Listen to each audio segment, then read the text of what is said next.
Verdade. Então vamos lá. Boa noite a todos e todos. Né?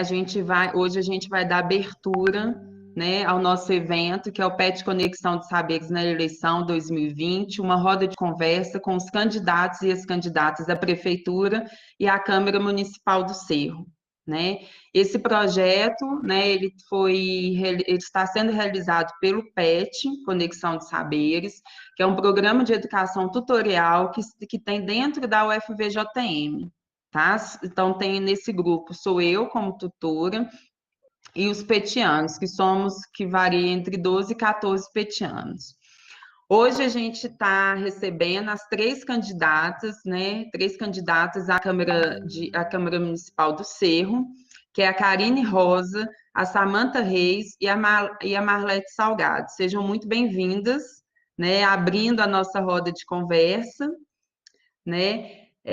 A ideia, né, aqui é a gente falar um pouco sobre as propostas, né, de vocês, sobre as ideias que vocês têm, né, principalmente em relação às comunidades quilombolas.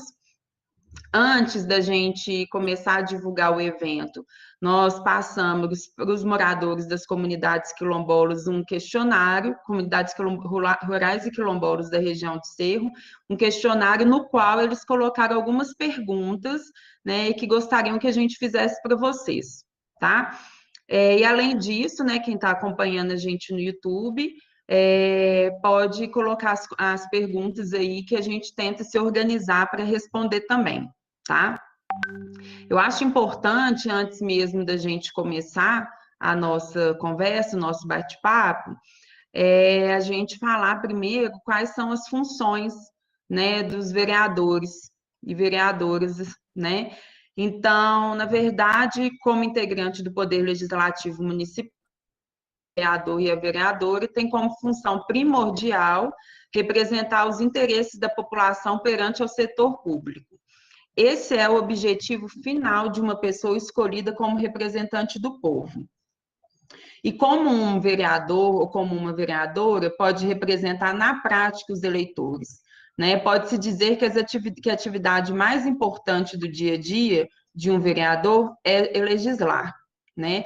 O ato de fiscalizar torna mais equilibradas as ações do poder executivo, e isso é essencial para que o poder do prefeito não se torne tão grande que o deixe acima da lei, como um monarca ou como um ditador, né?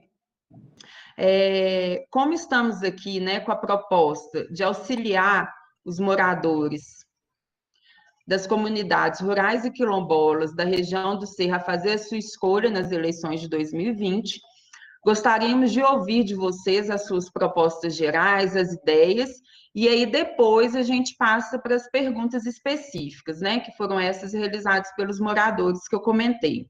E aí, cada candidata terá 2 minutos para realizar essa explanação. Aí eu vou pedir a Bianca para controlar o tempo, por favor, depois dela se apresentar juntamente com a Isabela, desculpe ter pulado essa parte. E aí, quando tiver faltando 30 segundos, a Bianca vai avisar para vocês, tá? Aí, desculpa ter esquecido de pedir as meninas para se apresentarem, né? Meninas, por favor. Boa noite a todos. Meu nome é Bianca Benjamin Ottoni. Eu curso fisioterapia na UFVJM e sou da comunidade São Gonçalo do Rio das Pedras. Boa noite, gente. Meu nome é Isabela Cristina Moreira Souza. Eu sou graduanda do curso de enfermagem e sou da comunidade de Três Barras. Ótimo. E aí eu vou pedir, então, que cada uma de vocês, né, fale um pouco das propostas, né, nesse tempo, né, máximo de 2 minutos. E aí, Bianca, controla o tempo para a gente, por favor. Podemos começar com você, Karine? Podemos. Bom, boa noite, pessoal. É um prazer enorme estar aqui participando com vocês. Não tem como pensar, eu sou candidata a vereadora, né, pelo município do Cerro, como todos já sabem, e não tem como a gente pensar em desenvolver os distritos, as comunidades tradicionais, sem pensar em fortalecer os seus valores, sem pensar em incentivar, principalmente, o tão falado turismo de base comunitária. Então, espero que, se eleita na Câmara, fomentar, incentivar o turismo em base comunitária. A gente percebe que aqui no Cerro a intenção é gerar desenvolvimento econômico e social através da mineração, né? Então, essa é a visão elitista, coronelista, e a gente tem essa vontade de entrar para a Câmara Legislativa para poder ser uma voz combativa, para que a gente possa favorecer o desenvolvimento local baseado no turismo e fazer uma voz ativa e não a mineração. Ótimo, Karine, obrigada. Marlete? Boa noite a todos e todas. É um prazer imenso estar aqui com vocês, né? Dividir esse espaço tão importante de fala. É sempre prazeroso para nós, candidatos, e é um meio também da gente estar conhecendo um pouco sobre a visão que as nossas comunidades tradicionais têm e espera de nós, candidatos. Meu nome é Marlete do Salgado, né? Eu venho com o número 13330. Sou candidata a uma vaga na Câmara dos Vereadores aqui da cidade de Cerro. A minha proposta como candidata é trabalhar o indivíduo em si. Eu quero que os indivíduos, nossos jovens, né, as nossas comunidades tradicionais, se sintam verdadeiramente incluídos na nossa administração. Um vereador, quando ele está de administração, ele não é vereador de classe, ele é um vereador da população. Quero enxergar a população como vidoura, como capaz de se desenvolver por si só. Nós precisamos dar a ela oportunidade e capacidade, capacitando os nossos jovens que estão excluídos dessas comunidades, incluir cada vez mais a participação da população, levar informação, transparências, né? As comunidades precisam participar ativamente de todas as decisões tomadas do nosso legislativo, que não colocamos para elas projeto para que eles engulam lá abaixo, mas que eles tenham participação. Na minha gestão, eu pretendo trabalhar a inclusão do indivíduo no poder de fala. Para isso, eu quero que eles aprendam a se conviver em unidade, em união. Para mim, juntos, nós vamos conseguir, com certeza, fortalecer a nossa cultura, a nossa religião, trazer para dentro da nossa cidade tradições perdidas, buscarem resgatar mesmo esse passado, principalmente colocar os nossos jovens em atividade. Eu acredito no poder dos nossos jovens. Para mim, eles são, sim, o nosso futuro. Eles assumirão o poder de fala que hoje eu estou ocupando.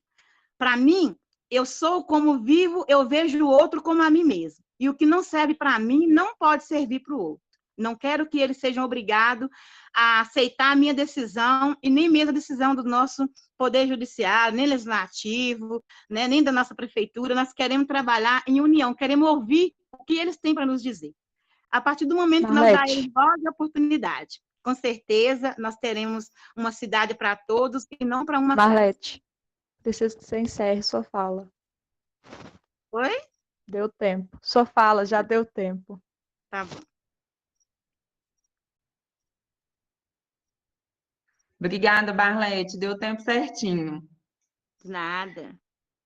Samanta, por favor. Boa noite. Eu sou Samanta Reis, candidata a vereadora aqui no Cerro, pelo PT, número 13133. E eu fiquei muito feliz de ter sido convidada para essa live hoje, justamente hoje, porque há 156 anos exatamente, aqui no Cerro, deveria ter acontecido, estava marcada uma insurreição negra, né? A revolta dos negros do Cerro. Nuno, Demétrio e Zé Cabrinha são os nomes das pessoas, das 3 pessoas negras escravizadas na época, que organizaram um levante negro aqui existe essa história registrada, e eu acho que é muito simbólica essa live ser justamente hoje para falar de comunidades rurais e quilombolas, né? Porque nós estamos aí, no mínimo, há 156 anos, vendo as comunidades, o povo negro e as comunidades remanescentes de quilombo lutando por ter o mínimo, né? O mínimo dos seus direitos garantidos. Como vereadora, quando eleita, né, se eleita, como eu não sou uma mulher negra e nem sou uma mulher do campo, eu sou de família, meus avós paternos e maternos eram agricultores, então eu acho que como qualquer vereador deve antes, né, ouvir as demandas das comunidades antes de jogar, né, como a Marlete disse, goela abaixo da população qualquer proposta. Mas eu já andei né, eu moro no Cerro a vida inteira e sou nascida aqui e já tive, por causa de trabalho e por causa dos meus pais, contato com as comunidades rurais. Então, eu sei que, além do básico, que ainda não é garantido às comunidades rurais, como água, né, que a gente está tendo tanto problema em Samanta, comunidade. Oi, está acabando? está acabando seu tempo. Então é isso, é fazer cumprir a lei mesmo, que já existe, o Instituto da Igualdade Racial, nós temos leis municipais que já garantem às comunidades o básico e muito mais do que o básico. Então, como vereadora, eu quero fazer valer isso. Obrigada. Ótimo, Samanta, obrigada, viu? Agora a gente vai passar para as perguntas, né? São perguntas bem objetivas, né? Que as pessoas que receberam o formulário fizeram. E aí, para a gente, a ideia não é a gente debater, né? Assim, a ideia é a gente ter uma conversa mesmo, né? Sobre essas perguntas, né? Que as pessoas fizeram sobre essa temática. E aí a ideia é que a gente tenha, no máximo, que não ultrapasse 2 minutos de cada resposta, para não ficar muito cansativo. E por mais que a gente escolha, né? A gente fez a divisão de uma pessoa, de uma pergunta, 2 perguntas para cada uma de vocês, mas o que não impede que outras acrescentem informação, enfim, coisas assim do tipo, tá? As meninas, né, a Isabela e a Bianca vão ficar responsável por essa parte, e aí eu vou só auxiliar na mediação, tá? Então, a gente vai começar com a Isabela, que vai fazer uma pergunta para a Karine Rosa. Então, para a Karine, né? As comunidades quilombolas, por muitas vezes, são esquecidas pelo poder público e dependem de projetos, de editais de empresas privadas, ou até mesmo dos moradores. Como candidata, você tem alguma proposta para melhorar as comunidades quilombolas e rurais da região do Cerro?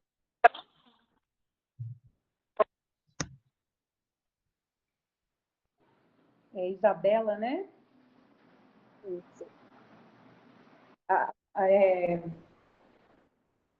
Então, eu estava dando uma pesquisada sobre os projetos que foram aprovados em Minas Gerais, nesse enfoque que eu falei, do turismo de base comunitária. Fato é, a gente tem que permitir que as comunidades quilombolas fiquem onde estão e fortalecer os seus valores tradicionais, né? Então, nesse sentido, eu espero contar com a minha amadíssima Marlete na Câmara dos Vereadores, que mais que ninguém tem um lugar de fala como mulher negra, para que a gente possa estudar esses projetos que já foram aprovados no estado de Minas Gerais e que a gente possa implementá-los aqui no Cerro. Então, eu penso que para que a gente possa fortalecer as comunidades quilombolas, primeiro, fazê-los cientes e conscientes do seu poder em estar naquele território e defender esse território.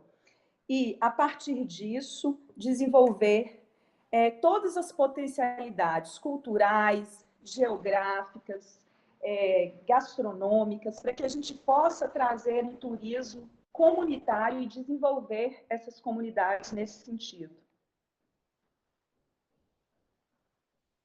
É isso. Obrigada, Karine. Vamos para a próxima. A próxima pergunta vai ser a Bianca para a Samantha Reis. Boa noite, Samantha. Boa noite, Bianca. A minha pergunta é: as comunidades rurais e quilombolas da região do Cerro vivem, em sua maioria, de economia solidária e/ou economia de subsistência. Você consegue vislumbrar algum incentivo, prática e comercialização de agricultura familiar com base agroecológica? Então, pelo que eu tenho ouvido e pelo que eu tenho estudado sobre as comunidades rurais, elas, é o que Karine falou, né? Muita gente na zona rural quer viver, né, daquilo que produz. E muitos, os filhos, os netos dos agricultores, às vezes, têm que ir embora, né, para conseguir sobreviver. E a gente sabe que no Cerro existe uma produção de produtos de primeira qualidade, né, pelos pequenos agricultores. E já vi em outras cidades também vários projetos em parceria com universidades, por exemplo, que podem trazer formas inteligentes de fazer escoar essa produção, de fazer girar a economia, né, do distrito, de acordo com as necessidades daquele distrito, que é uma coisa importante, eu acho que como vereador a gente tem que prestar atenção, que cada distrito tem a sua especificidade, a sua produção, a sua necessidade, né? Então, eu creio muito em parcerias para poder conseguir fazer essa economia ser realmente, beneficiar realmente a comunidade, os agricultores, as famílias, né? E eu sei também que que existe na Constituição de Minas e que existe em Belo Horizonte uma forma de no orçamento ter uma igualdade melhor para os distritos, né, no orçamento municipal. Então, eu creio que é possível beneficiar por igual as comunidades, é claro, de acordo com suas demandas, dentro do orçamento também, né? Existem formas inteligentes de fazer isso sem deixar as comunidades esquecidas, como é o que eu estou ouvindo nas minhas visitas, né, na zona rural. Elas estão esquecidas, inclusive a economia, né, como se não fizesse parte ali do orçamento da cidade, porque a sensação dessas pessoas é essa, de que elas não fazem parte, né? Obrigada. Samantha, muito obrigada. Aí eu queria só que a gente discutisse, conversasse um pouco mais, né? Tanto a Karine, a Samantha quanto a Marlete, em relação a esse tópico, né? Porque a gente faz parte desse grupo do PET Conexão de Saberes, e a gente vem, esse ano a gente não pôde trabalhar muito, né? Assim, ir até as comunidades por causa da pandemia, mas ano passado a gente tentou de diversas formas conseguir fazer com que as pessoas, né, conseguissem vender, né, os seus produtos, porque muitos relatam, inclusive, que os produtos perdem, né, as folhas perdem, os legumes perdem, porque não consegue, de fato, escoar isso nem para Diamantina e nem para a região do Cerro. Né? A gente tentou algumas parcerias com empresa privada, a gente tentou parceria com, né, o governo local, enfim, com a prefeitura das duas cidades, e a gente não teve sucesso, sabe? E aí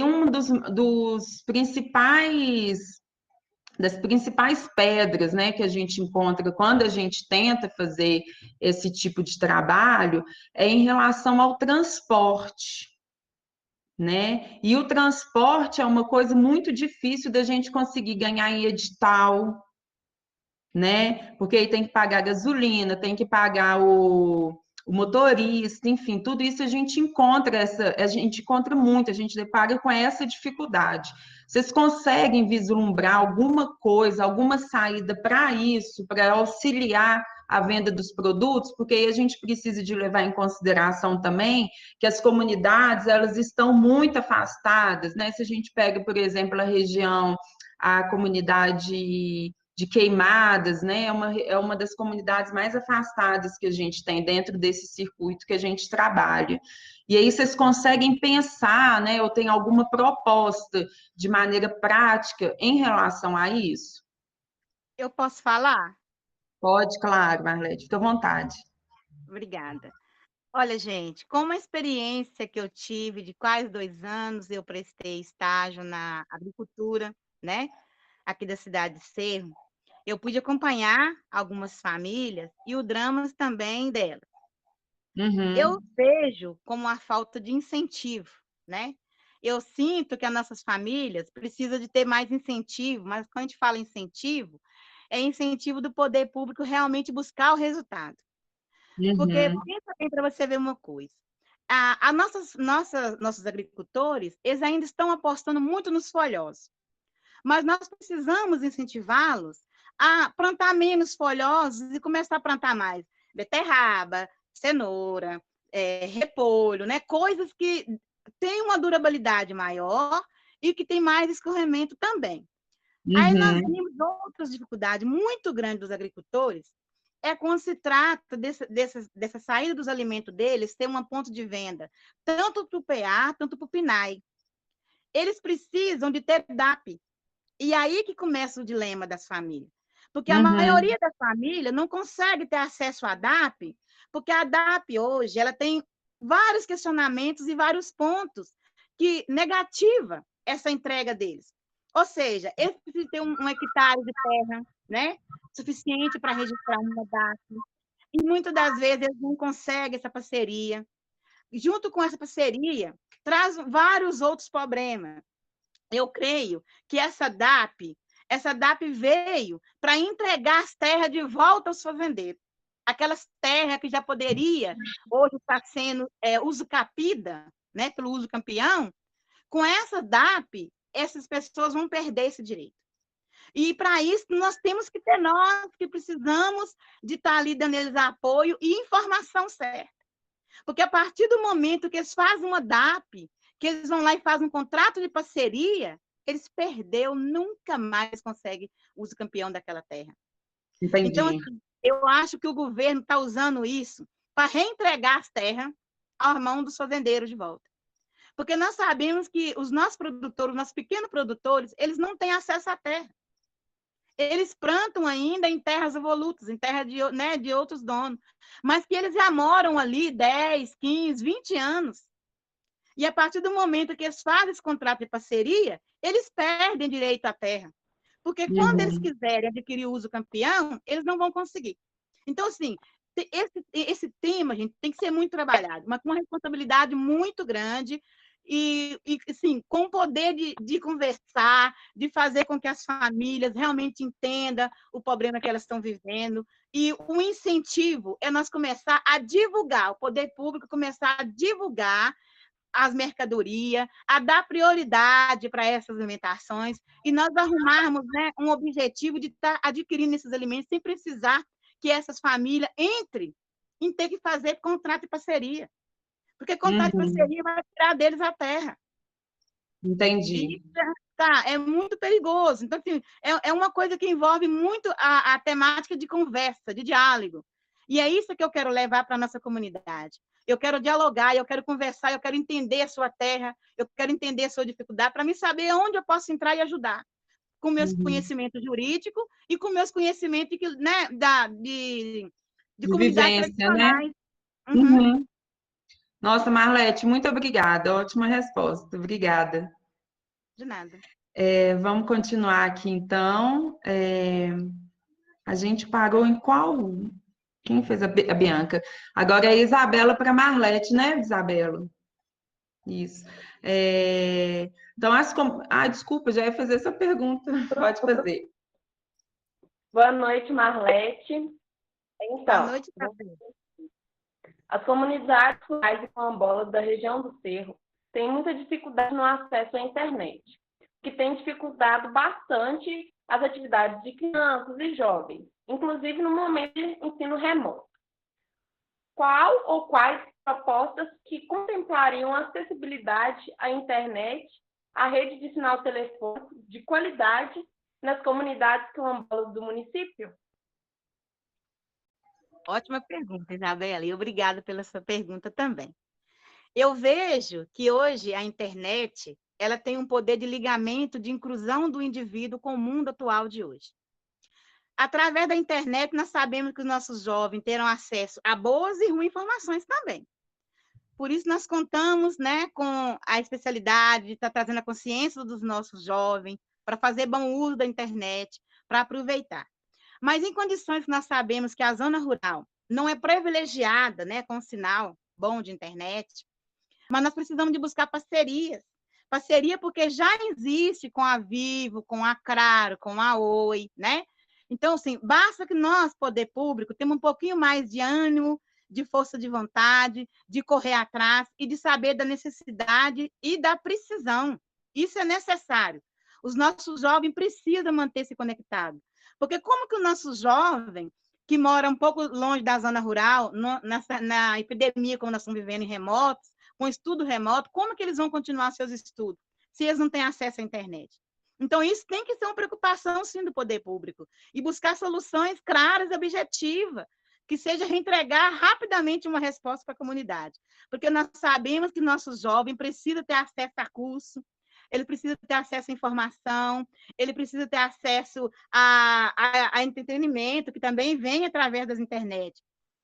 Nós precisamos também estar sempre alertando eles pelos perigos, né? Trazer consciência deles, fazer um bom uso. Mas que, com certeza, sinal de telefone, gente, hoje não é luxo, hoje é necessidade. Internet não é mais luxo. Internet hoje é necessidade. Se é necessidade, o poder público precisa de atuar a favor de garantir isso. E nós vamos buscar essa parceria. Nós vamos buscar junto. Se nós não temos capacidade de entendimento, então nós vamos consultar com quem tem. Vamos consultar um especialista. E vamos saber como que nós podemos chegar com sinais para essas comunidades, porque elas precisam se manter conectadas. Não, porque é necessidade, senão elas perdem, elas não acompanham o desenvolvimento tecnológico, elas estão ficando para trás. Eu penso que se nós tivermos um pouco mais de responsabilidade, né, de garra, pode ser difícil, mas nós vamos conseguir. Nós vamos conseguir porque o que nós queremos é entregar o indivíduo e não afastar ele. Nós queremos fazer com que todos os jovens tenham alegria de permanecer na sua comunidade.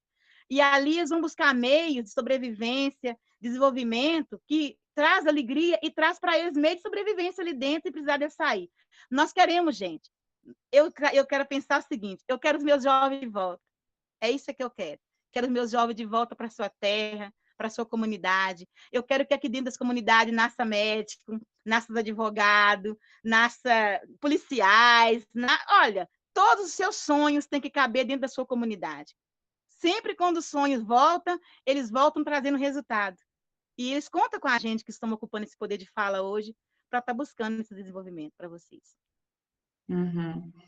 Ótimo, Marlete, muito obrigada. Eu só queria tirar uma dúvida, assim, quando você disse que vocês querem os jovens de volta você fala para a comunidade, porque onde que eles estão? Se você está pedindo eles de volta. Hoje eles estão deixando a sua comunidade indo em busca de emprego na zona rural, na zona urbana, e muitas das vezes não é aqui na nossa zona urbana, mas é fora. Eles estão indo embora, eles estão deixando as suas terras, eles estão deixando seus pais desprotegidos, porque a partir do momento que eles vão embora, os seus pais já estão mais de idade, fica a mercê, né, de ameaças dos donos da terra, de pessoas que também querem, de uma forma, agrariar, comprar. Os pais estão ficando desprotegidos. Então, assim, a gente quer os nossos jovens de volta, a gente quer eles cuidando do que é deles, da terra deles, da sua cultura, de preservação da sua vida, das suas histórias. Uhum. E aí, pela sua fala, fica muito clara, assim, a importância da educação, né? Quando você fala que você quer jovens, enfermeiros, médicos, né? Policiais, assim. Então, você acredita que a universidade, estando aqui, né? A Universidade Federal, a UFVJM, estando localizada, né, onde ela está hoje, né, aqui em Diamantina, que é o campus mais próximo da região do Cerro, você acha que ela pode contribuir com todo esse processo? Pode, gente. Eu creio que eu fui alfabetizada aos 30 anos de idade. Eu me sinto tão jovem quanto um rapaz e uma moça de 20. Eu falo que eu estou vivendo agora, depois dos 10 anos. É o esclarecimento, parece que a nossa mente muda, o nosso jeito de olhar a vida muda. Para mim, eu aposto 100% na educação. E eu quero que os meus jovens não passem por o que eu passei. Eu quero que eles tenham vida digna, direito ao estudo, direito de escolher a sua profissão. Não é porque eu sou filho de lavradeira que eu tenho que ser lavradeira, não é porque eu sou filho de faxineira que eu tenho que ser faxineira. Eu tenho que ser o que eu quiser ser. E nós precisamos abrir essas portas de garantir acesso à educação. Acesso à educação é fundamental. Não tem lei, pode criar trilhões de leis, mas a única arma poderosa contra a desigualdade é a educação. Ótimo. Verdade. Concordo, Marlete. Como professora, concordo. A Karine Rosa, ela gostaria de falar um pouco. Karine, fique à vontade. Professora Ana Paula, é o seguinte, só para a gente não distanciar um pouquinho daquela pergunta primeira que foi feita com relação ao transporte das hortaliças, foi nesse sentido, né? Uhum. Sabe, eu penso que eu espero muito estar na Câmara com Samanta e Marlete. A gente pode tentar desenvolver a seguinte saída, bem prática. Por que não permitir que as pessoas usem do transporte escolar para levar esses alimentos que têm uma validade menor, né, uma durabilidade menor? Então, usar do transporte escolar, que é diário, para que esses produtores possam ter acesso e levar os seus produtos para serem vendidos na cidade. Foi nesse sentido uma proposta bem plausível, a gente pode pensar nisso, sabe, Ana Paula? Nessa parte do transporte escolar, para que o produtor possa levar seu produto todo dia. Ótima ideia, verdade. Porque quando a gente fez as visitas, né, a maior parte dos alunos, todos os alunos, na verdade, que participam do PET, eles são vinculados de uma forma ou outra às comunidades, e aí, no ano passado, a gente visitou 6 delas, né? E aí o que eles relatam é que realmente, assim, a necessidade, o que eles sentem do dinheiro circular na comunidade, porque assim eles conseguem sobreviver e viver, né, com essa vinculação da terra que a Marlete colocou muito bem, mas há uma necessidade às vezes de vir a Diamantina ou de ir ao Cerro, só que o dinheiro não circula, então eles precisam de ter o dinheiro para realmente às vezes ajudar, eles relataram, né, ajudar às vezes parentes que moram fora, ou às vezes eles querem vir aqui para fazer algum tipo de compra específica, ou até mesmo para ver ao banco, para resolver alguma coisa, e o dinheiro não circula dentro daquela comunidade. Então, por isso que a gente até tentou levar, a gente chegou a fazer, na verdade, 2 feiras, né, com os produtos, né, dos moradores das comunidades. E aí, né, quando a gente avaliou o processo todo, eles ficaram satisfeitos, né, porque vendeu a maior parte dos produtos, né. Então, assim, essa ideia da Karine seria uma ideia, né, plausível e, claro, que negociada ali no poder público, né, para ter essa abertura, né. Obrigada, Karine. Nós estamos pensando em criar também, gente, que é uma ideia que o Reginaldo Lopes trouxe para a gente, que chama a moeda local. A Karine não estava nesse dia, mas eu, assim, amei a ideia, né? É uma ideia que precisa ser bem estudada, mas é uma ideia que pode dar muito certo. A moeda local é para incentivo dos pequenos produtores. É porque a gente vai dar um momento, a gente vai dar uma ajuda beneficiada a alguma família, vai ser tipo assim, olha, você vai ter esse benefício, mas porém você vai poder gastar nisso. E por que não investir na agricultura familiar, né? Por que não?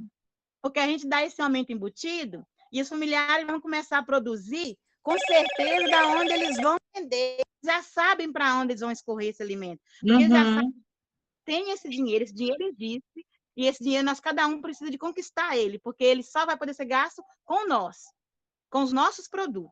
Então, assim, eu achei maravilhosa essa ideia. Essa ideia da moeda local assim, ó, é esplêndida de boa. Porque, assim, eles não podem gastar o dinheiro em outro lugar. Eles vão ter que gastar ele só ali.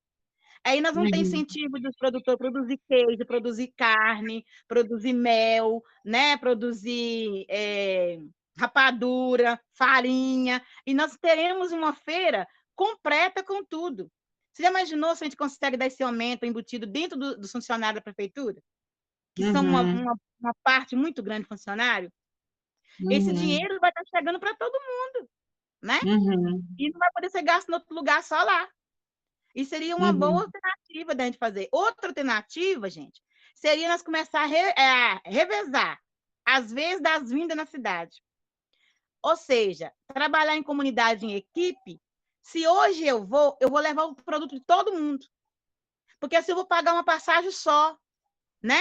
Aí na outra semana, a outra pessoa vai. E ela vai levar o produto de todo mundo. É um meio da gente tá trabalhando a comunidade de um todo e não está tendo um gasto excessivo, né? Porque se eu for, eu vou pagar um valor de uma passagem.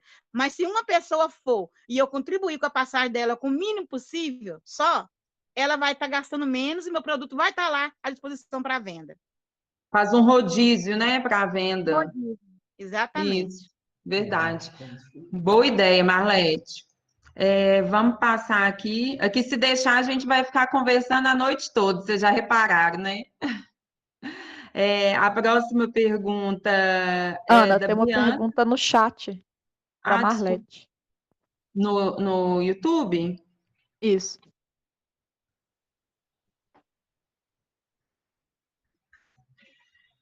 Eu não estou. Onde, Bianca? Pode ler, fazendo favor?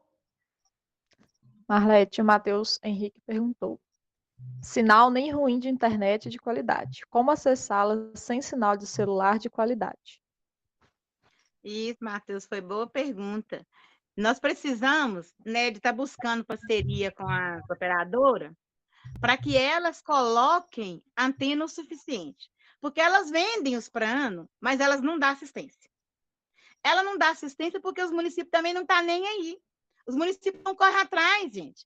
Nós precisamos garantir que o serviço prestado às nossas comunidades seja serviço eficiente e eficaz. Por isso, a fiscalização tem que ser constante. E comunicar, né? Estar sempre ali comunicando com a comunidade, saber como que estão as coisas lá. Largar a comunidade jogada, a gente não fica sabendo de nada. Nós precisamos, no meu caso, eu quero participar de reunião das associações uma vez. Cada comunidade terá minha presença uma vez no mês. Eu irei nas reuniões, porque ali eu quero ficar por dentro do que está acontecendo. Como que está sendo o desenvolvimento, o que eles estão buscando, qual que é o tipo de melhoria que a gente pode trazer e como pode ajudar eles a encontrar a solução. Obrigada, Marlete. Respondido, Matheus? Pode só colocar no chat aí, se você tiver alguma dúvida, a gente volta. Então, vamos continuar aqui. Agora é com a Bianca para a Karine Rosa. Boa noite, Karine. A pergunta é: a mineração na nossa região sempre é uma questão a ser debatida e sempre apresenta opiniões divergentes. Qual o seu posicionamento sobre a mineração no município? E o projeto Herculano é benéfico para os cidadãos?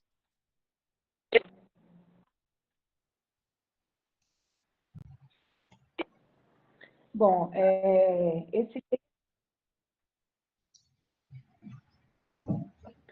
esse tema, há 3 anos atrás, me rendeu processos judiciais,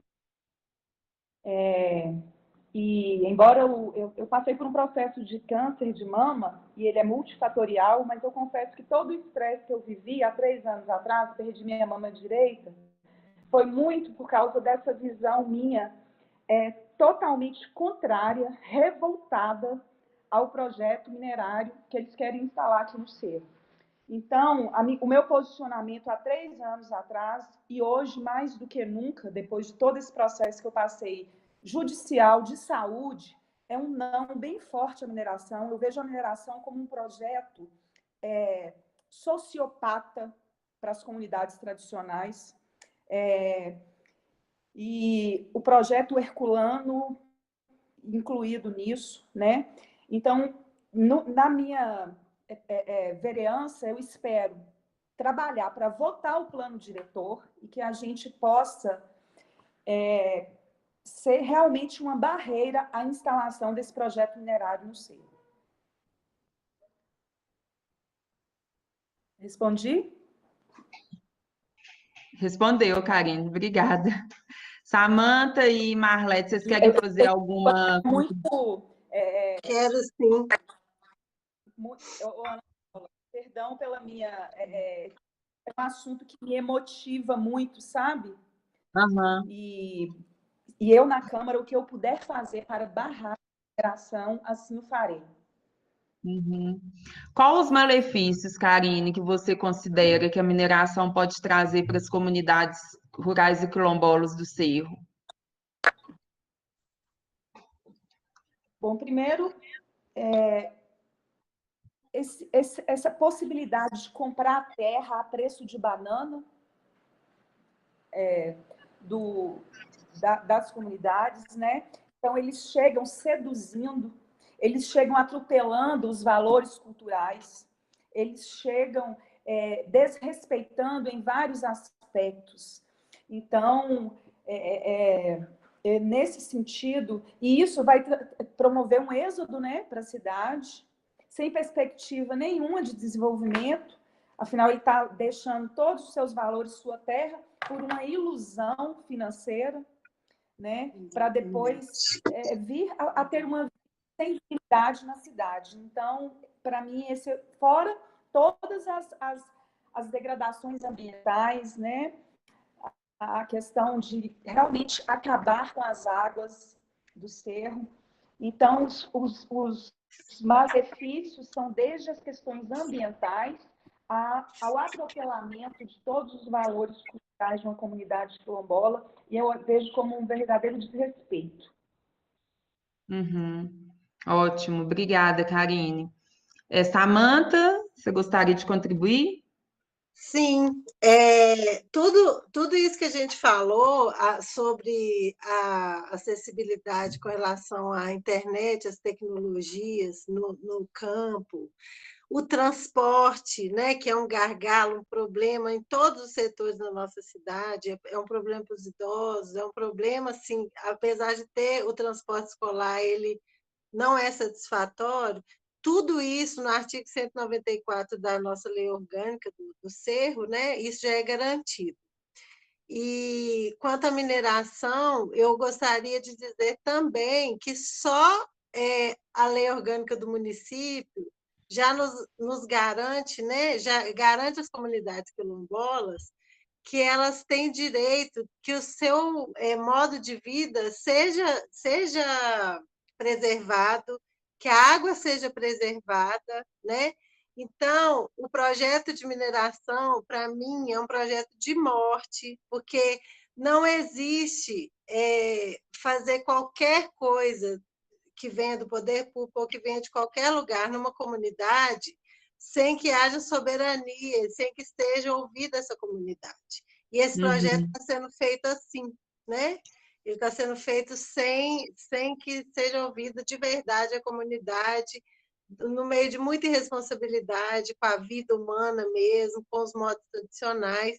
Por isso que durante a minha campanha eu tenho falado tanto no turismo de base comunitária, que a Karine já citou aí também, porque é uma forma, sabe, é uma das formas que o Cerro tem de gerar renda, de gerar emprego, de dar perspectiva para os jovens e para as crianças, sem a gente ter que dar em troca o que a gente tem de mais valioso, a nossa história, a natureza, sabe? Então, eu acho que o Cerro é muito mais do que isso. A gente não pode entregar uma história de 318 anos para uma empresa que chega só porque ela tem dinheiro, sabe? Em troca de alguns empregos. Eu acho de uma irresponsabilidade enorme as pessoas que estão no poder público e que apoiam esse tipo de iniciativa. Então, soberania popular na mineração e em qualquer assunto que seja relacionado às comunidades tradicionais. A minha opinião é essa. Porque aí é importante, né, a gente ouvir as comunidades para que elas possam ser, de fato, sujeitos, né? E não que falam por ela, né? Que sejam sujeitos ativos. E aí eu acho que isso também vai um pouco ao encontro do que a Marlete colocou, né? Na verdade, que todos vocês três colocaram, a gente precisa de pensar em uma forma de gerar renda para a comunidade, né? Porque o que faz a pessoa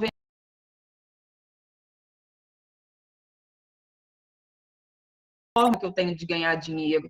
E a partir do momento que a gente começa a desenvolver projetos, ações que a própria comunidade, né, tem o seu dinheiro, ou que tem essa ideia que a Marlete trouxe, né, do dinheiro próprio da comunidade, ali a gente, juntamente com a educação também, que é fundamental, né, a gente já começa a pensar, né, em uma outra estratégia ao invés de dar, né, como a Karine colocou muito bem, as terras, entregar as terras, né, a preço de banana. Eu queria só completar que dá um recado mesmo para as comunidades, que pela convivência que eu já tive com alguns grupos das comunidades rurais do Cerro, quando a comunidade está organizada em associações, em cooperativas, já é difícil conseguir resistir a esses projetos de morte, conseguir recursos, conseguir projetos para beneficiar. Quando a comunidade não está organizada, é mais difícil ainda. Uhum. Então, no que depender de mim como vereadora, eu tenho certeza que Karine e Marlete também, fortalecer as associações, incentivar as comunidades a se organizarem para receber esses benefícios e para se fortalecerem contra essas empresas, né, que têm muito dinheiro, mas não ligam para a vida. Então, quando as comunidades se organizam, elas se fortalecem. Então, eu quero dizer para todas elas que contem comigo, e eu tenho certeza que com as minhas companheiras também, porque a comunidade fortalecida nada pode contra ela, né? É difícil verdade. mesmo, mas é necessário que elas tenham apoio para se organizar, né? Eu gosto muito da ideia de cooperativa, eu gosto muito da ideia de feira, eu gosto muito da ideia de fazer circular, e eu acho que a gente tem possibilidade demais de fazer isso assim, demais, mas as comunidades precisam estar fortalecidas, porque elas estão esquecidas, é o que eu tenho ouvido em todas elas, o esquecimento mesmo, em todas as áreas, em todos os sentidos. Ótimo. Obrigada, Samantha. Marlete, você falou que queria contribuir um pouco sobre? Sim, gente, eu pude acompanhar a comunidade de Sapo, perto de Conceição do Mato Dentro, por 2 anos, né? Tive esse privilégio. E eu pude ver ali dentro, sim, depoimento de pessoas que você fala assim, não, isso não aconteceu, mas aconteceu. Aconteceu porque a comunidade aceitou, né, que esse empreendimento chegasse. Então, assim, o nosso meio de detê-la é agora. Depois que ela se instalar, não precisa fazer mais nada. Não vai conseguir, né?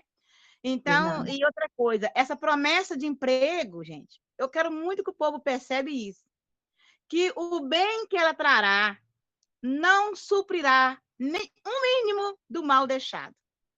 Porque nós vamos ter malefícios em todas as áreas. Nós vamos ter na circulação nas rodovias, que vai aumentar muito e com isso aumenta os acidentes.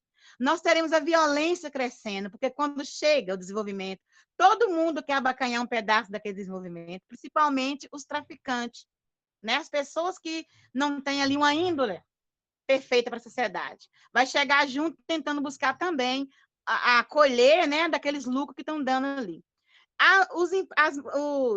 Os postos de trabalho gerados são temporários, né? Eles são rotativos. Aqueles não têm segurança. É isso que o povo tem que ver, gente. Não tem segurança. Porque depois que você consegue, monta essa empresa consegue se firmar, se ela trabalha com 100 funcionários, ela passa a trabalhar com 30. Com 30. E esses 30 que vai ficar não é da nossa comunidade, porque a nossa comunidade não foi preparada para receber essa mineradora. Não tem mão de obra qualificada aqui. Então, essas mãos de obra vai vir de fora. O povo daqui só vai trabalhar na parte pior, que vai ser na implantação dela. Terminou, acabou, não tem mais emprego.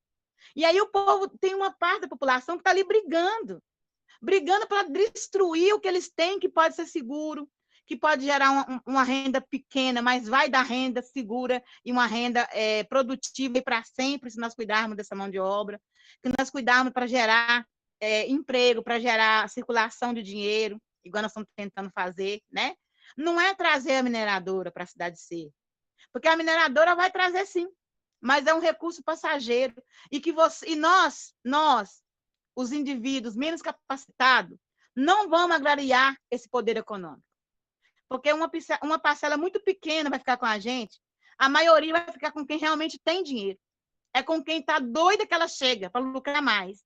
E que quando a nossa cidade tiver um lixo, que não tiver valendo mais nada, que tiver assim, submetido ao nível maior de violência, eles vão ir embora. Vai pegar o seu dinheiro e vai embora, igual aconteceu em Conceição do Mato Dentro, e vai viver a vida deles bem longe de nós, e nós que não teremos condições de viver, vamos viver com os restos, que vai sobrar, que é o malefício. Né? Então, assim, a gente tem que olhar esse lado, a gente tem que discutir esse lado, para ver, mostrar a outras pessoas que não existe só ganho, que as percas são muito maiores. Se nós fechar o olho e dizer assim, não existe ganho, aí nós vamos estar mentindo. Porque esse ganho existe, ele é real, mas não é para a camada pobre necessitada, não. Não é para nossos quilombolas, não é para nossas comunidades tradicionais. É para quem está qualificado a ganhar esse dinheiro. É para quem tem um grande empreendimento ali, já louco que elas chegam para ganhar mais dinheiro. Mas realmente não é os pequenos produtores que vão abocanhar. Porque esse pequeno produtor não importa para eles, não interessam. Né? E aí nós vemos que as pessoas estão se brigando, estão se odiando por causa desse empreendimento, dessa mineradora na cidade, e que depois vão chorar todo mundo junto. Né? Quando estiver chorando, vai chorar todo mundo junto. E como se diz assim, a população tem que aceitar. Se a população aceitar, abaixar a cabeça, ela vai chegar mesmo.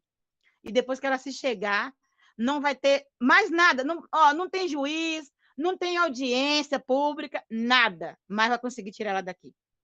Uhum. Até que ela leva toda a nossa riqueza e deixa para nós as cascas. Isso. Obrigada, Marlete. Aí, para encerrar, né, a gente tem uma última pergunta, que é da Isabela para a Samanta. Para encerrar, não, a gente tem mais duas perguntas, da Isabela para a Samanta e da Bianca para a Marlete. E aí a gente encerra, tá? Isabela, fazendo favor? Boa noite, Samanta. Então, boa noite. Os jovens das comunidades rurais e quilombolas são, às vezes, excluídos propositalmente ou não da sociedade, por motivos já debatidos anteriormente. Quais as propostas para incentivar a juventude serrana, assim como também inseri-la nos diversos setores da sociedade? Essa pergunta é muito vem a calhar, né, nesse dia que eu já citei, que é hoje um dia importante, porque as comunidades rurais, elas... Só um minuto, peraí, gente. Eu não estou conseguindo ver vocês estão me ouvindo? Estamos, te ouvindo bem. Repete a pergunta, por favor, o final dela, que eu não te ouvi. Então, vou repetir a pergunta toda. Os jovens das comunidades rurais e quilombolas são muitas vezes excluídos propositalmente ou não da sociedade, por motivos já debatidos anteriormente. Quais as propostas para incentivar a juventude serrana, assim como também inseri-la nos diversos setores da sociedade? Sim. Agora eu consegui ouvir o restante da pergunta. A juventude, como Marlete falou, né, principalmente das comunidades quilombolas, geralmente tem que ir buscar fora daqui uma perspectiva melhor de vida, debaixo de muita dificuldade, né? Para estudar é difícil. Então, eu acho que seria muito interessante, como vereadoras, que a gente consiga fazer parcerias para trazer profissionalização para o Cerro, né? Eu fui uma pessoa que eu não vivi na comunidade rural, mas eu estudei fora daqui há 20 anos atrás. Tinha que pegar ônibus todo dia para sair daqui, porque aqui não tinha, na época, ainda não tinha a PUC, não tinha faculdade, não tinha o curso que eu queria. Então, eu tive que ir para Diamantina estudar. Eu acho que já passou da hora dos jovens daqui poderem planejar a vida deles aqui, né? Os jovens negros são excluídos, na minha opinião, como toda a população negra foi apagada da história, não só do Cerro, como do Brasil inteiro, né? Então, eu acho que o incentivo à pesquisa para a juventude também é muito importante, porque a história negra, ela tá do Cerro, como essa parte dela que eu contei aqui, que pouca gente sabe, da insurreição negra, ela foi apagada propositalmente. E essa exclusão da juventude negra é feita propositalmente, né? O desmantelamento da educação, tudo isso tem um propósito político, né? É um projeto mesmo de eliminação da juventude negra, da população negra, e o Cerro tem uma história inteira para ser recontada, né? Então, eu acho que esse protagonismo tem que ser da juventude. São os jovens que têm que pesquisar para descobrir a própria história, se apropriar dessa história. Eu falo muito de educação patrimonial, porque eu acredito muito nisso, da gente se apropriar da história para poder continuar escrevendo ela, né? Então, eu acho que a juventude precisa de coisas para fazer no Cerro que não seja começar a beber aos 12, 14 anos, né? Principalmente a juventude negra, que a gente sabe que é a maioria, né? Então, o Estatuto da Igualdade Racial, a gente tem uma lei municipal sobre a promoção da igualdade racial, e ela está na gaveta, né? Então, como vereadoras, eu acho que a gente tem que, em qualquer ação, em qualquer projeto de lei, em qualquer ato de fiscalizar e de legislar, a gente tem que estar com isso aqui, ó, o tempo inteiro, com a gente, né? E prestar atenção se a população negra está sendo beneficiada igualmente, né? A juventude do Cerro hoje está sem perspectiva. A juventude negra do Cerro, a juventude das comunidades quilombolas hoje está sem perspectiva. Porque não existe um projeto profissional, não existe possibilidade de estudar aqui, de educação voltada, né? Eu conversei hoje com o professor Matheus, porque eu queria saber mais sobre a proposta de educação escolar quilombola. E esse projeto foi feito pela PUC, pela Secretaria de Educação, pelo Conselho Quilombola, né? Em 2012. E esse projeto foi capacitar os professores para levar os assuntos referentes às comunidades quilombolas, dessa história verdadeira que precisa ser revelada para as escolas do Cerro. Então, teria que ser incluído, né, no currículo escolar. E ainda não foi efetivado ainda. Pelo que eu sei, ainda não conseguiram levar realmente para dentro da sala de aula esse assunto. E enquanto isso acontecer, essa história vai ficar apagada, né? Então, a gente tem suporte na lei, a gente tem já parceria com a universidade, que a PUC fez isso brilhantemente, esse projeto, e o Conselho Quilombola, né? É muito importante a gente lembrar de falar em fortalecer os conselhos, né? A gente não pode deixar o Conselho Quilombola andar sozinho, porque ele é um conselho que trabalha para a comunidade do Cerro, para as comunidades daqui. Então, o poder público tem que apoiar e tem que incentivar também. Então, a juventude serrana só vai conseguir ter perspectiva quando tiver um olhar diferente do poder público sobre ela. Acho que eu respondi. Obrigada, Samantha. Aí agora, gente, nós vamos para a última pergunta, né? Que é a pergunta específica que a Bianca vai fazer para a Marlete. E aí nós recebemos uma pergunta que foi mandada para um dos nossos petianos. E aí eu achei uma pergunta bacana para a gente encerrar, né, esse encontro aqui. E aí cada um fala um pouquinho sobre essa pergunta que a gente vai fazer.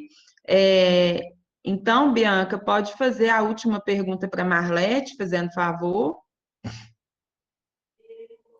Marlete, a pergunta é: a população LGBTIQ+, é vítima constantemente no Brasil, e não diferentemente na nossa região, do preconceito e da violência explícita da nossa sociedade. Muitos direitos civis são negados e até o mesmo questionados por parte da sociedade. Quais projetos a favor da comunidade LGBT+, você planeja defender, criar ou apoiar? Muito boa. Gente, essas pessoas da LGBT, elas não se sentem amparadas em nenhum âmbito, porque ela é assim, ó. Se ela, na sociedade, ela não é bem vista, ela é vista como uma indiferente. Na igreja, ela não é vista como pessoas normais, mas ela é vista como pessoas endemoniadas, como pessoas que procurou porque quis. Ela não é aceita em nenhuma âmbito da sociedade, nem na sociedade comum e nem quando se trata de estar dentro das igrejas. Então, assim, elas estão totalmente excluídas e expostas a vários perigos, né? Porque a partir do momento que eu não aceito ela como igual, como um direito que ela tem de ser livre, de escolher o seu próprio jeito de ser na vida, eu não estou respeitando o meu próximo. Para mim, eu preciso de incluir essa pessoa na sociedade para que ele se veja como parte e não como meio da nossa história. Essas pessoas existem. Elas não fizeram escolhas. Elas nasceram assim. E elas precisam ser amadas e recebidas tanto para a nossa comunidade, tanto para a nossa igreja, tanto com qualquer uma outra pessoa. Ela tem amor para dar, ela tem o que oferecer à nossa comunidade. São pessoas inteligentíssimas, ótimas de convivência, maravilhosas como pessoas. Então, assim, precisam urgentemente ser respeitadas, precisamos de criar um espaço próprio para elas. Criar leis, né, que autorizam elas igualdade na disputa de uma vaga de trabalho, que protege ela quando elas for discriminada no ambiente de trabalho ou no ambiente público. Nós precisamos incluir ela na sociedade de tal forma que elas não se sintam indiferentes, porque elas não são indiferentes. Para isso, nós precisamos realmente aceitá-las e chamá-las para que venham junto, para que elas também não se comecem a excluir, porque chega um ponto que elas mesmas se começam a se sentir menos. Ali não é para mim, ali eu não devo estar, não é o meu lugar, né? Elas começam a se excluir a si primeiro, para depois partir da comunidade. Então, assim, se nós começamos a criar lei de educação, porque não é criar lei, gente, porque lei existe demais, mas não são respeitadas porque nada impede que eu vou lá e adquiro para mim o seu direito. Não me impeça. Eu sei que é proibido e eu ir lá e violar a sua liberdade, mas eu vou lá e violo si mesmo, porque a lei está no papel, mas ela é morta. Ela precisa de um intérprete. O intérprete precisa interpretar essa lei. E aí é que está o perigo. É quando nós precisamos de procurar o interpretador da lei, quando nós, por si só, não conseguimos respeitar o direito do próximo, que nós precisamos de recorrer às leis. E as leis vai chegar tarde, porque quando a lei chegar para fazer justiça, o crime já aconteceu. Né? A violação dos nossos direitos já aconteceu. A gente precisa estar buscando isso antes, incentivar as pessoas a aceitar o outro como ele é antes de acontecer isso. Então, a prevenção é sempre melhor do que tratar o mal depois de acontecido. Eu quero trabalhar na prevenção. Eu quero trabalhar para que as nossas pessoas tenham vez e oportunidade dentro da nossa administração, que ela se sinta parte, não como sujeito, né? Que ela se sinta realmente inclusa na nossa administração, bem-vinda. Começar a colocar ela no poder de fala, para que eles ocupem o espaço de poder de fala sempre que tiver oportunidade, para que ela participe ativamente das comunidades, das associações, né? Que elas tenham direito a estudo, a informação, a capacitação, a trabalho, a dignidade, a moradia. A gente precisa proteger essas pessoas de todas as formas, porque hoje elas não são mais protegidas. A sociedade não quer, a igreja não quer. E aí? Ela não largou de ser pessoa porque ela tem um outro jeito de viver a vida dela? Nós somos livres, nascemos livres e temos que continuar a sermos livres. Mas nós precisamos de ter os nossos direitos resguardados, porque o que eu faço da minha vida, das minhas escolhas, sexuais, de modo de viver, não interessa o indivíduo lá fora, não interessa o meu próximo. Ele interessa somente quando se diz respeito a degredir a liberdade um do outro. Desde que eu não faço isso, as minhas escolhas não têm que interferir na minha convivência, na minha aceitação na sociedade. Eu não tenho que chegar lá no meu trabalho e tá lá uma vaga de emprego e eu não poder ocupar ela por causa da minha preferência sexual. Isso jamais pode acontecer. Mas, para isso, nós temos que estar buscando parcerias, junto com a empresa, junto com as comunidades, né? Trazendo palestras esclarecedoras, para que as pessoas não comecem a achar essas pessoas como aberrações. Porque a nossa igreja evangélica hoje, me desculpa, me perdoe, né? Pode ter pessoas evangélicas ouvindo minha palavra nesse momento, eu peço perdão. Mas, infelizmente, a igreja evangélica hoje vê essas pessoas como aberrações, e não são. Não são aberrações. São pessoas. Nasceu com o direito de Constituição, que está lá no artigo 5. Né? São iguais a todo mundo, simplesmente com necessidade diferente. Tem o mesmo direito, porém tem necessidade diferente que nós precisamos adaptá-las, porque elas são reais. E eles nascem, sim, com essa dificuldade de adaptação. De nós como candidatos vereadores, como vereador, como pessoas públicas, trazer eles para incluir na sociedade e não excluir.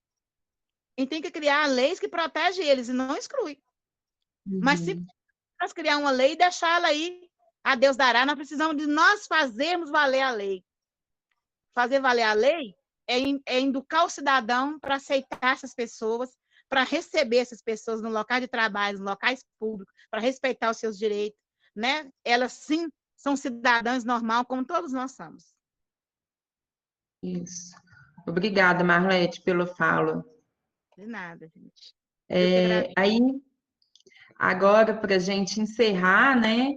A Bianca ela vai fazer uma última pergunta, na verdade, que vem dentro de uma contextualização, né, da pandemia, e aí a gente vai dar, né, um tempinho para cada um de vocês falar, né, sobre esse questionamento, que foi de uma ouvinte nossa, e aí a gente encerra na sequência, né? A gente já está aqui há 1h20, né, nessa conversa, e aí para todo mundo poder curtir a sexta-feira aí dentro de casa tranquilamente.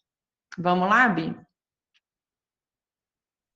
A pergunta foi enviada pela Eva e ela quer saber: com a propagação da pandemia e com as atitudes tomadas durante esse período, pode-se exaltar muitos problemas que são alarmantes em nosso país, e principalmente em nossa comunidade. Dentre eles, um fator muito importante, que é a educação dos alunos de escolas municipais e estaduais.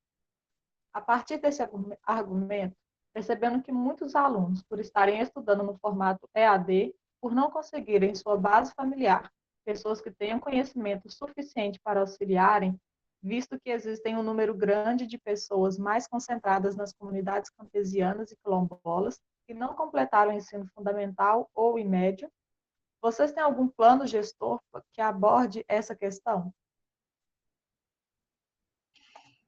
Karine, a gente pode começar com você? A Karine parece que saiu. Samantha, então pode ser você? A Karine voltou.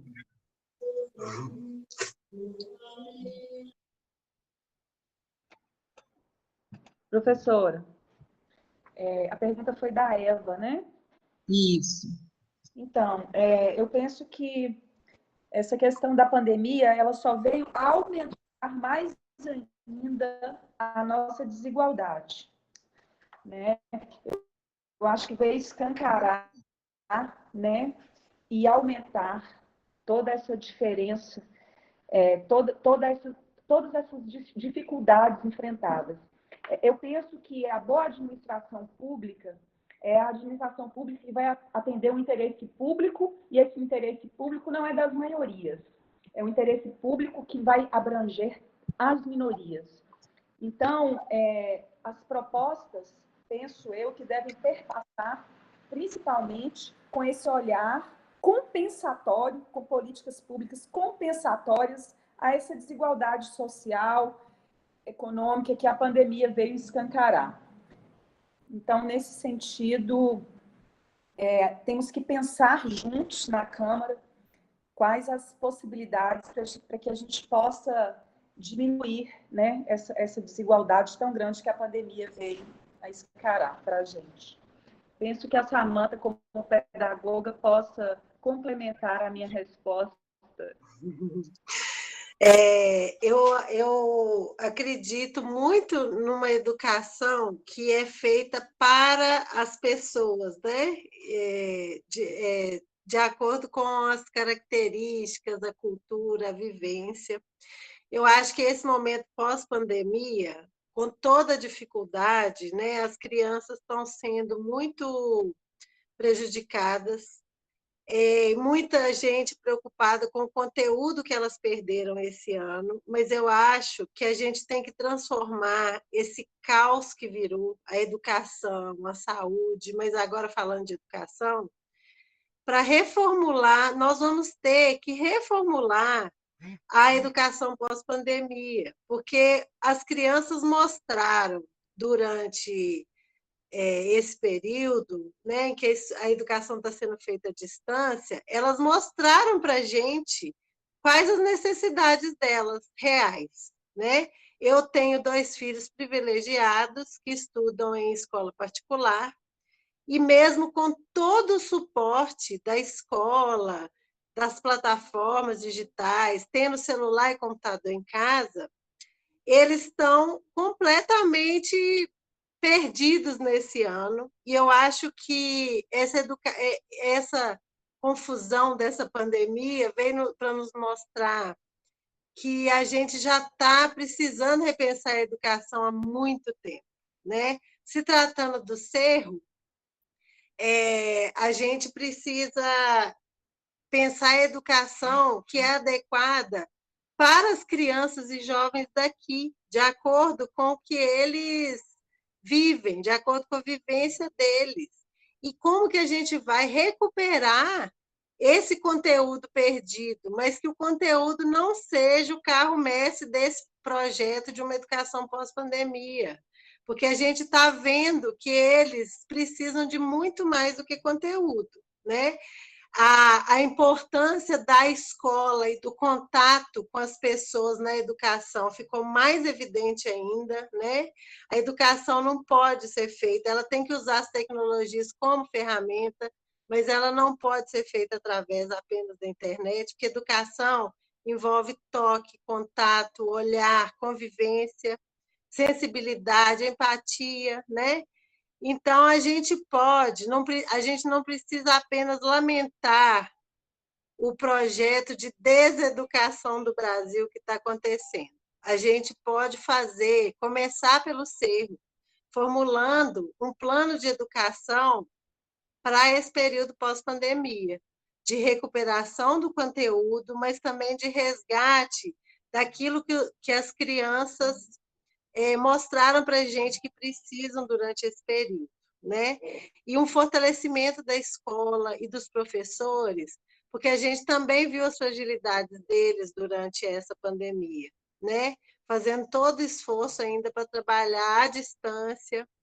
Então, eu acho que nós vamos ter que, todos juntos, pensar numa educação para o Cerro que venha recuperar não só a nota dos alunos, mas também o ambiente escolar, né? Ele não vai mais funcionar como ele funcionava antes. Não dá mais, as crianças já não vão se adaptar, né? E a nível municipal, acho que a gente consegue sim fazer o nosso plano municipal de educação ser efetivo para fazer diferença, né, na vida dessas crianças. Eu só queria voltar um pouquinho na pergunta da Eva, porque como a pergunta ficou muito grande, talvez não tenha ficado muito claro o entendimento.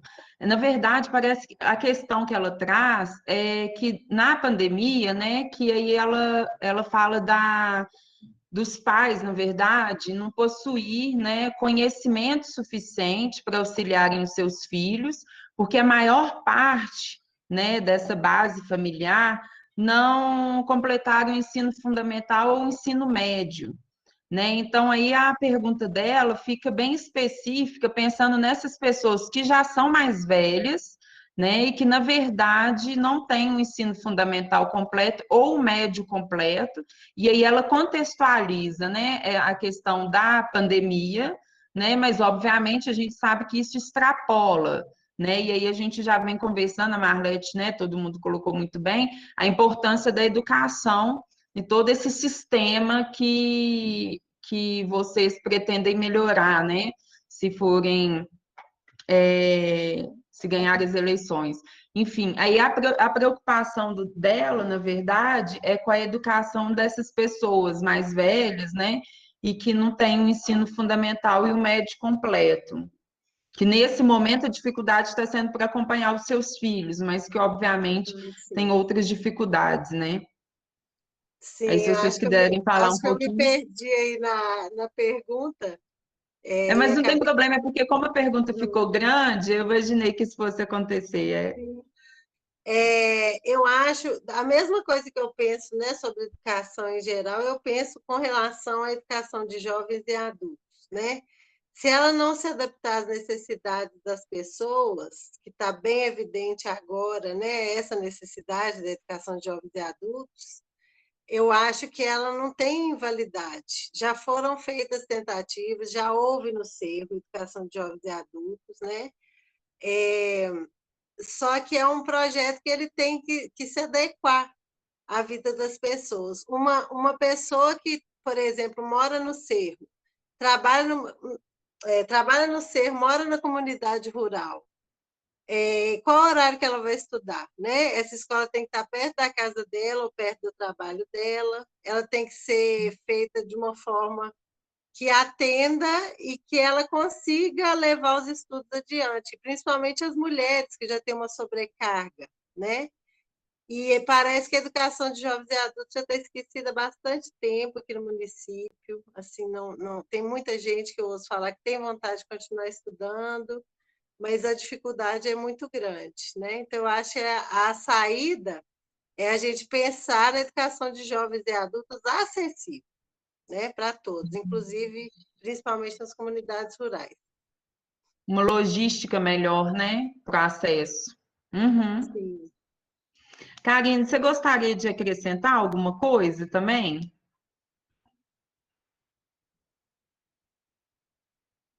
Professora Ana Paula, a gente pode pensar juntas também de repente, estimular programas de capacitação para esses pais, não sei, ou quem está auxiliando essas crianças, né, os familiares, principalmente na questão das ferramentas, que eu acho que a maior dificuldade é o manejo do computador em si, né, das ferramentas. Então, a gente pode pensar em programas de capacitação de informática mesmo, para que os pais possam acessar esses alunos de uma forma mais efetiva. Ou, de repente, também pensar na possibilidade de tutores indo a essas casas.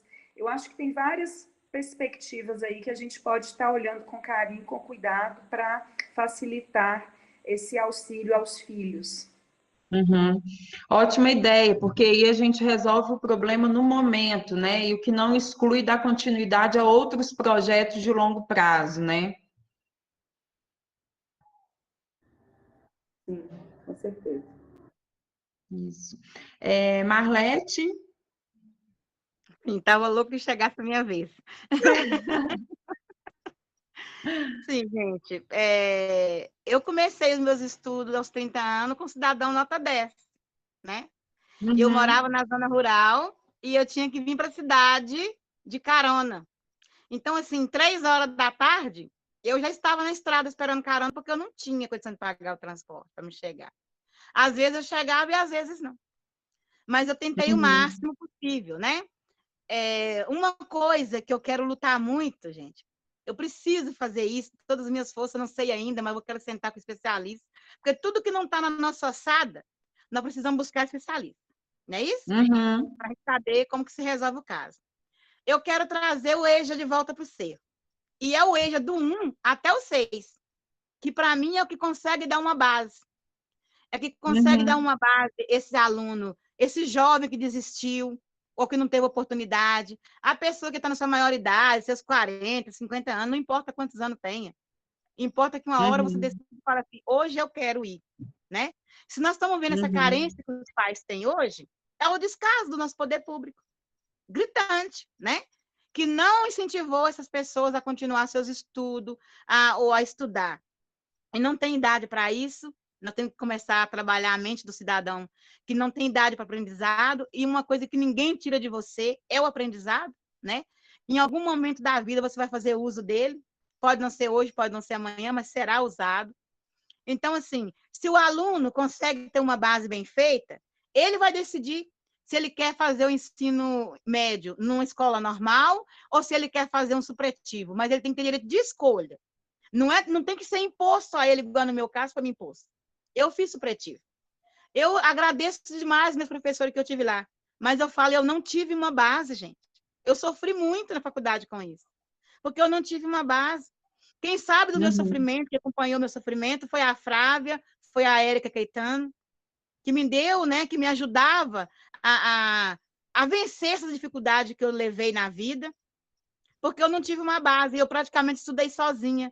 Eu chegava Uhum. na sala de aula com uma professora super amarrotada, que tinha 2, 3 aulas que ela dava aula, e ela ficava lá corrigindo os trabalhos das outras escolas, entregava para nós um livro, e nós ficava lá olhando para ele igual palhaço, né? Porque a gente não sabia nem o que estava ali naquele livro. Mas quando Uhum. ela viu que eu tinha uma possibilidade maior, o que ela fez? Ela me aconselhou fazer um provão e conseguiu o diploma da 4ª série. E eu, de cara, enfrentei, que eu sou que tipo de pessoa assim, né? Me aconselhou, de cara, eu topo. Fui lá e fiz o provão no Joaquim Sala e consegui meu diploma da 4ª série e entrei no supletivo.